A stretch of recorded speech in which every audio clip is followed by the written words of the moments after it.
독일의 작곡가 베토벤은 사랑했던 여인이 떠나고 난청이 찾아오면서 절망에 빠졌습니다.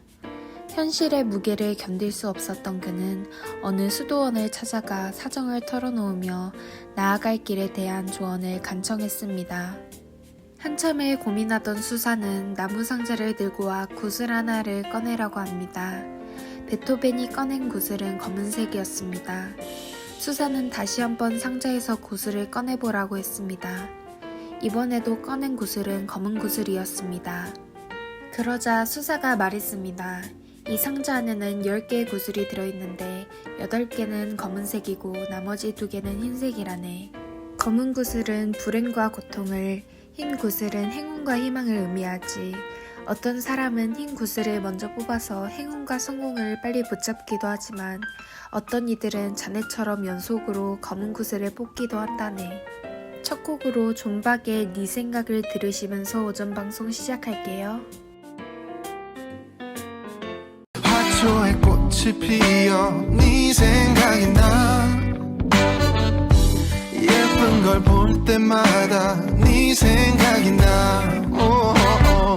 내 취향은 아니지만 오늘 소개해드릴 영화는 김종욱 찾기입니다. 2대8 가르마의 호리호리한 체형, 돌다리도 두드려보고 건너는 고지식한 성격의 소유자 한기준, 지나치게 강한 책임감과 융통성 제로에 가까운 업무 능력 덕에 회사에서 잘린 기준은 우연한 기회에 첫사랑을 잊지 못한 사람들을 위해 첫사랑을 찾아주는 일에 기발한 창업 아이템을 찾아냅니다. 고객에게 무한 감동을 선사하겠다는 열정과 패기로 지체 없이 1인 기업 첫사랑 찾기 사무소를 오픈해 만나던 남자친구로부터 프로포즈를 받은 서지우. 딸이 시집가기만을 학수고대하는 군인 출신 홀아버지의 압박에도 불구하고 결국 프로포즈를 거절합니다.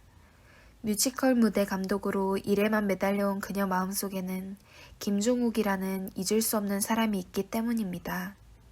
신인류의 작가 미정을 듣고 이어갈게요.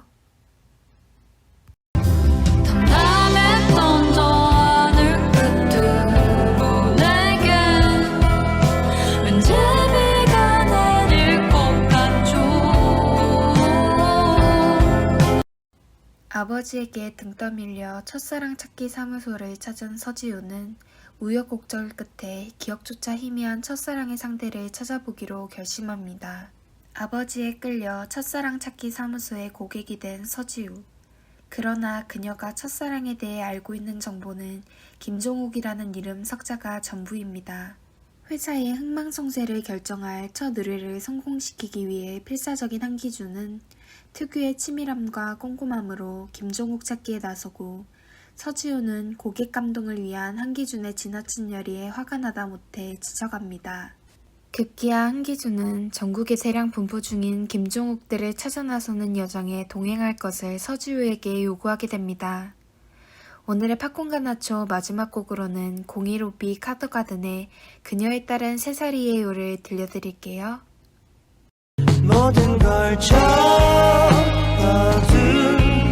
채 그녀는 이제 사랑스러운 새살랑 딸의 어머니죠.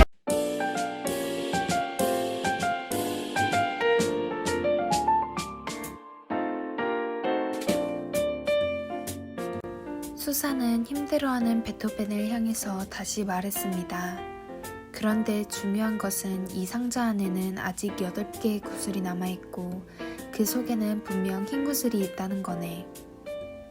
행복 총량의 법칙이라는 것이 있습니다. 인생을 살면서 누구에게나 같은 양의 행복이 찾아온다는 것입니다. 지금까지 고통스러운 일만 많았다면 오늘 이렇게 생각하십시오. 앞으로는 내 인생에서는 불행보다 행복할 일이 더 많이 남았다. 언제까지 계속되는 불행이란 없다. 로맹롤랑의 오늘의 명언이었습니다.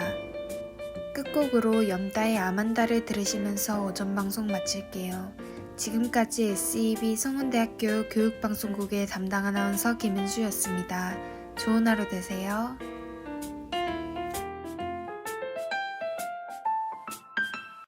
말해봐 우리 사이는 도대체 뭐냐고 넌 애매하게만 꽂혀 답장이 없는